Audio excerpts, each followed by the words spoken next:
नमस्कार दोस्तों, आज के वीडियो में हम लोग चक्रवृद्धि ब्याज यानी कंपाउंड इंटरेस्ट के दूसरे भाग में कुछ और भी महत्वपूर्ण क्वेश्चन को सॉल्व करना सीखेंगे। तो चलिए शुरू करते हैं। पहला क्वेश्चन है 5,000 रुपये पर 2 वर्षों के चक्रवृद्धि ब्याज और साधारण ब्याज का अंतर 32 रुपये है तो ब्याज दर क्या होगी। तो देखिए, क्वेश्चन को सॉल्व करने से पहले हम थोड़ा सा समझते हैं इसके फार्मूले के बारे में कि ऐसे क्वेश्चन को हम किस फार्मूले की सहायता से हल कर सकते हैं। तो देखते हैं इसे। देखिए, यदि P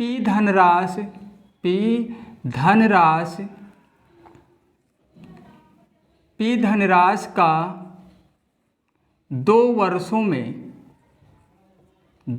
में R% की दर से साधारण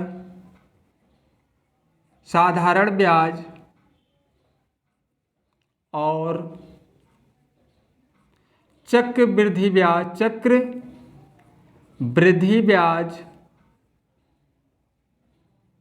का अंतर D हो तब R बराबर, मतलब D हो तब R यानी दर निकालने के लिए क्या करना पड़ेगा हमें, √D/P और गुणे 100 का स्क्वायर। पहले इसको लिख लेते हैं। अगर हमें मूलधन यानी धनराशि को ज्ञात करना है तो क्या करेंगे, P बराबर D गुणे 100 का स्क्वायर कर लेंगे और बटे में R²। अगर हमें अंतर निकालना हो, मतलब D निकालना हो, तब क्या करेंगे, PR² और बटे में क्या लिखेंगे, 100 का स्क्वायर। इस फार्मूले से हम दर, मूलधन यानी धनराशि और अंतर को ज्ञात कर सकते हैं। एक चीज़ का ध्यान और भी रखना है, यहाँ पे 2 वर्ष की बात हुई है, तो जिस क्वेश्चन में 2 वर्ष की बात होगी वहीं पे इस फार्मूले को लगाएंगे। तो देखिए, पहला क्वेश्चन जो हमारा था ये हो गया हमारा P, 2 वर्ष से कोई मतलब नहीं, उस फार्मूले में ही बताया गया है। ये हो गया D, अंतर को यहाँ पे D से लिखा गया है। D क्या है, अंतर। हमें क्या निकालना है, दर। पहला क्वेश्चन क्या है, R यानी दर ही तो निकालना है। रूट लगाएंगे, D का मान क्या रखेंगे, 32, बटे में क्या लिखेंगे, P यानी 5,000, गुणे में क्या लिखेंगे, 100 का स्क्वायर है, तो 100 का स्क्वायर हम डायरेक्ट ही लिख सकते हैं 10,000। इसी को हल कर लेंगे। 1 2 3 0 कैंसिल हो गया, 3 0। 5 कम 5 5 दूनी 10। क्या बचा यहाँ पे, 32 गुणे 2 यानी आ जाएगा ये √64। कितना, √64 यानी 64 का वर्गमूल आएगा 8। तो दर कितना आ गया, 8%। यही होगा आंसर पहले क्वेश्चन का। ऐसे क्वेश्चन के लिए हमें इन्हीं सूत्रों का, इन्हीं फार्मूले का प्रयोग करना है हल करने के लिए। अगर दर निकालना है तो हम इसको लगाएंगे, धनराशि पूछ रहा है, मूलधन यानी धनराशि पूछ रहा है तो ये लगाएंगे, अंतर पूछा गया है तो ये लगाएंगे। तो देखिए, बस इसका भी ध्यान रखना है कि 2 वर्ष की बात की गई हो तभी हम इसको हल लगाएंगे ऐसे फार्मूले को, क्योंकि आगे देखिए चौथे क्वेश्चन में 3 वर्षों की बात हो रही है, तो यहाँ पे अभी दूसरा फार्मूला लगाया जाएगा। तो पहले क्वेश्चन का आंसर कितना आ गया, 8%। तो इसको अगर एक बार हम समझ लेते हैं तो इसको कुछ ही सेकंडों में इसको हल कर सकते हैं। इन तीनों को याद रखना है और बस ये याद रखना है कि 2 वर्ष की बात हुई है या 3 वर्ष। तो 2 वर्ष की बात हुई हो तो हम इन्हीं फार्मूले का उपयोग करके हल कर सकते हैं। चलिए दूसरे क्वेश्चन को देखते हैं। दूसरा क्वेश्चन क्या है हमारा, क्वेश्चन सेम है, यहाँ भी उसी तरह से पूछा गया है। किसी धनराशि पर 20% वार्षिक दर पर 2 वर्षों के साधारण ब्याज और चक्रवृद्धि ब्याज का अंतर 48 रुपये है, वह धनराशि क्या थी? वह धनराशि क्या थी? हमें मतलब क्या निकालना है? पी निकालना है। दूसरा क्वेश्चन क्या निकालना है हमें? पी। फार्मूला ऊपर लिखा हुआ है। दूसरा ये वाला पी निकालना है। ये हो गया हमारा आर, ये हो गया हमारा डी। अंतर फार्मूले में क्या बताया गया है? डी। डी का मतलब 48। 48 गुणे में क्या लिखेंगे? 100 का स्क्वायर है तो 10,000 सीधा लिख लेंगे। 10,000 बटे में आर स्क्वायर है तो आर का मान यहाँ पे 20 है, मतलब 20 का स्क्वायर कर लेंगे, इसी को हल कर लेंगे, बस हमारा वह धनराशि मतलब मूलधन जो है वह धनराशि ज्ञात हो जाएगी। देखिए ये हो गया 48 और यहाँ पे 4 जीरो आ गया, मतलब 10,000 और 48 का गुणा करा दिया गया तो ये 4,80,000 हो जाएगा। बटे यहाँ पे 20 का स्क्वायर है तो 400 आ जाएगा। 1 2 जीरो कैंसिल, 4 से इसे कैंसिल किया गया, 12 आ गया, 2 जीरो बचा हुआ है, मतलब 1200 रुपये हो गया। वह धनराशि कितनी थी? 1200 रुपये। कितना आंसर आ गया? 1200 रुपये। एक बार अगर समझ में आ गया तो इसको हम तुरंत ही हल कर सकते हैं। चलते हैं क्वेश्चन नंबर तीसरे की तरफ और देखते हैं कि वहाँ पे क्या पूछा गया है। तीसरा जो क्वेश्चन है वहाँ पे कहा गया है 1,000 रुपये की धनराशि पर 1,000 रुपये की धनराशि पर 5% वार्षिक ब्याज की दर से 2 वर्ष के चक्रवृद्धि ब्याज और साधारण ब्याजों का अंतर जो है ज्ञात कीजिए। यहाँ पे अंतर ज्ञात करना है, मतलब डी ज्ञात करना है। ये दिया गया है दर, ये दिया गया है पी, मतलब धनराशि यहाँ दी गई है, हमें अंतर निकालना है। देखिए तीसरा क्वेश्चन, मतलब तीसरा फार्मूला लगेगा यहाँ। देखिए इसको, यहाँ पे क्या करना है? हमें डी निकालना है। क्या निकालना है? डी। क्या करेंगे यहाँ पे? यहाँ पे P इंटू आर स्क्वायर है। P कितना है? 1,000। आर स्क्वायर का मतलब 5 का स्क्वायर, बटे में 100 का स्क्वायर है तो इसे हम लिख सकते हैं क्या? 10,000। सीधा 10,000 100 का स्क्वायर। क्या बचेगा? 1 2 3 1 2 3, ऊपर क्या बचा? 25 आएगा, नीचे क्या बचा? 10। 25 को 10 से भाग किया गया, कितना आ गया? 2.5 रुपये। ये होगा अंतर, मतलब जो हमारा आंसर आया 2.5 रुपये, मतलब 2.5 रुपये, यही आएगा अंतर। और तीसरे क्वेश्चन का यही हो जाएगा आंसर। चलिए क्वेश्चन नंबर चौथे को देखते हैं और वहाँ पे क्या पूछा गया है। चौथा क्वेश्चन जो है ये पहले, दूसरे और तीसरे क्वेश्चन से थोड़ा सा अलग है। यहाँ पे सेम सब कुछ वैसे ही पूछा गया है, बट यहाँ बात हुई है 3 वर्षों की। तो फार्मूला यहाँ पे इसको हम नहीं लगाएंगे, 3 वर्ष की बात हो रही है तो इसके लिए फार्मूला अलग लगेगा, तो इसको अब मिटा देते हैं। मतलब पूछा गया है इसी टाइप से, इसी तरह से पूछा गया है, लेकिन ये 2 वर्ष की बात यहाँ बताई गई थी और यहाँ पे 3। तो देखिए पहले क्वेश्चन को पढ़ते हैं। एक धनराशि पर 3 वर्षों के लिए, एक धनराशि पर 3 वर्षों के लिए 10% वार्षिक दर पर साधारण तथा क्या यहाँ पे साधारण तथा चक्रवृद्धि ब्याज, मतलब साधारण ब्याज तथा चक्रवृद्धि ब्याज का अंतर कितना है? 31 रुपये। साधारण तथा चक्रवृद्धि ब्याज का अंतर 31 रुपये है, वह धनराशि ज्ञात कीजिए। मतलब यहाँ हमें पी निकालना है। बात यहाँ 3 वर्ष की हुई है। देखिए अगर यहाँ पे हम 3 वर्ष कर दें तब हमें पी निकालना हो, मतलब धनराशि निकालना हो, तो कैसे निकालेंगे?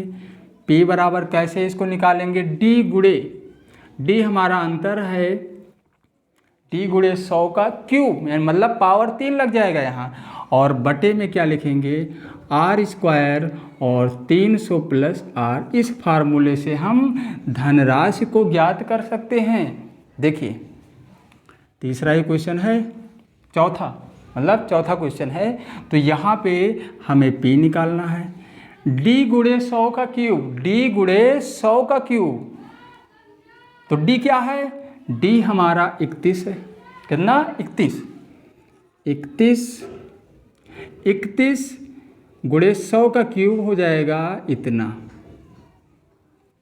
मतलब 10 लाख हो जाएगा। बटे में क्या लिखेंगे, इसको देखिए, आर स्क्वायर मतलब दर है, दर कितना 10, तो यहाँ 10 का स्क्वायर कर दिया गया, क्या कर दिया गया, 10 का स्क्वायर। आगे चलते हैं, 300 प्लस आर है, मतलब 300 प्लस 10, ऊपर कितना आ गया 31 और 6 जीरो लिख लेना है।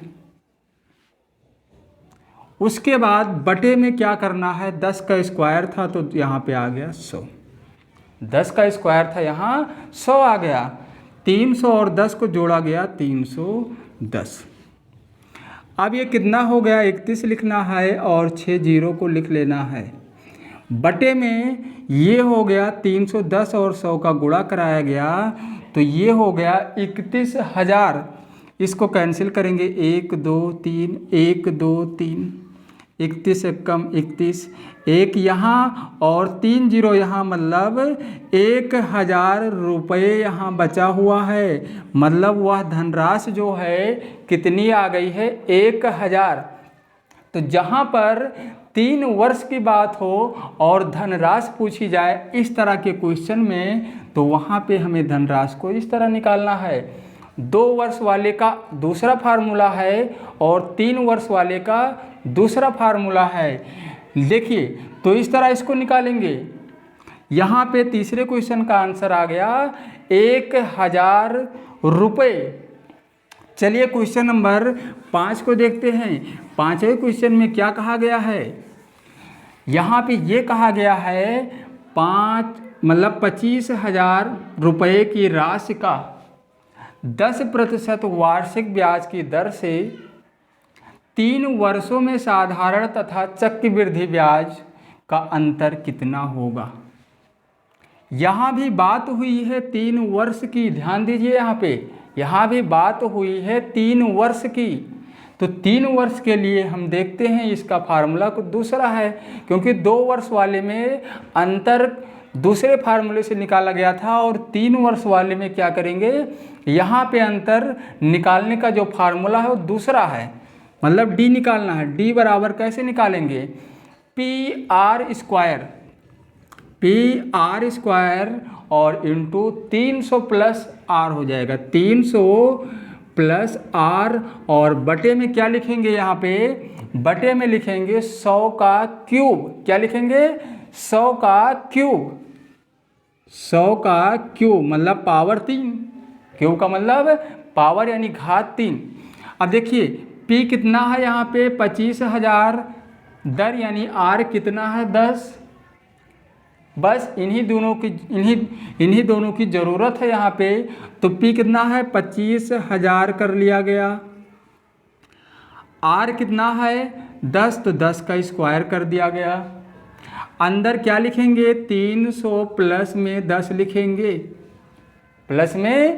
लिखेंगे, बटे में 100 का क्यूब, मतलब 100 को अभी ऐसे रखते हैं।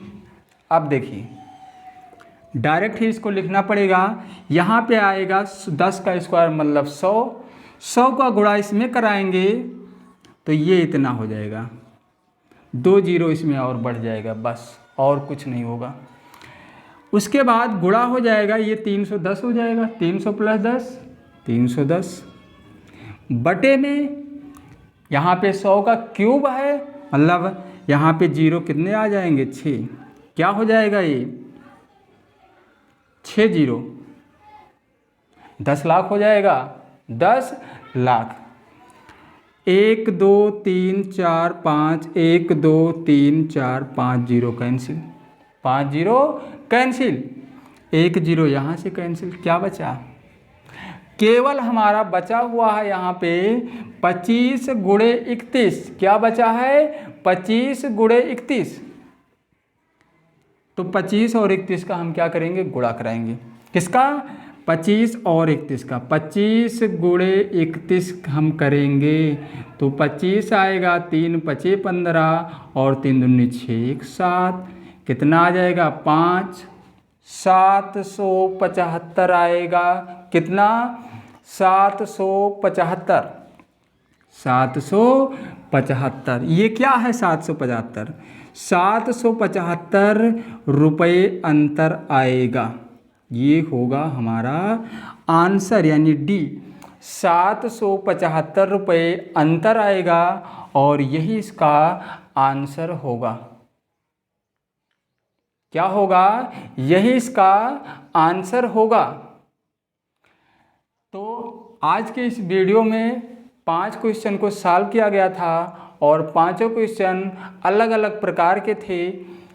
पहले क्वेश्चन में दर निकालना था, दूसरे में धनराशि ज्ञात करना था, तीसरे में अंतर ज्ञात करना था और ये कब ज्ञात करना था इसको ध्यान रखना है। यहाँ पे 2 वर्ष की जब बात हुई थी और चक्रवृद्धि और साधारण ब्याजों का अंतर दिया गया था और हमें दर, धनराशि या अंतर कुछ भी यहाँ पे तीनों में से कुछ भी ज्ञात करना होगा तो उसको हम किस फार्मूले से ज्ञात करेंगे उसको बताया गया था पहले, दूसरे और तीसरे क्वेश्चन में। जब 2 वर्ष की बात होगी और 3 वर्ष की बात होगी ऐसे क्वेश्चन में तो दोनों का जो फार्मूला है अलग अलग होगा, इस बात का ध्यान रखना है। चौथे और पांचवें क्वेश्चन को भी हल किया गया। यहाँ पे 3 वर्ष की बात हुई थी और क्वेश्चन सेम था, बस 2 वर्ष के स्थान पे क्या था यहाँ पे 3 वर्ष, तो उसको भी हल किया गया। उसको भी हल करने का फार्मूला बता दिया गया है। अगर इसको हम याद कर लेते हैं तो इस प्रकार के किसी भी क्वेश्चन को बहुत ही कम समय में इसको कुछ ही सेकंडों में इसको हल कर सकते हैं। तो हमें इसके फार्मूले को याद रखना है और ऐसे क्वेश्चन को तुरंत ही सॉल्व कर सकते हैं। और पहला, दूसरा, तीसरा, चौथा और पांचवें क्वेश्चन को, मतलब इन पांचों क्वेश्चन को आज के इस वीडियो में हल कर दिया गया है।